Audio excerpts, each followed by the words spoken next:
यो तपाईँले फर्सी काटेको जस्तो देख्दै हुनुहुन्छ, यो फर्सी काटेको होइन है। यो चाहिँ हामीले मेवा काट्दैछौँ खानाको लागि। गर्मी बढेको छ, तपाईँ बसेको ठाउँमा नि गर्मी बढेको हुनसक्छ र यो गर्मी छल्न हाम्रो परिवार बच्चाहरूसँग यस्तो खालको फलफुलहरू खानुपर्छ।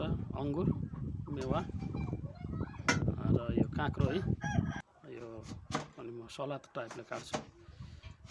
यो चाहिँ खरबुजा, फर्सी जस्तो देखिन्छ, ठुलो खरबुजा, रातो रहेछ, राम्रो खालको रहेछ है यो खरबुजा चाहिँ। ल अब म यसमा स्वादको लागि मिठो बनाउँछ बिरे नुन राख्दैछु। तपाईँहरूले के भन्नुहुन्छ? बिरे नुनको साटो नुन चलाउँदा नि हुन्छ है।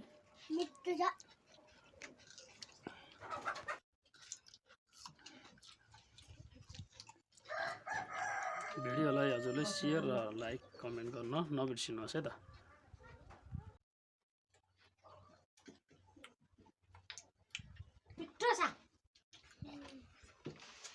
खरबुजा हो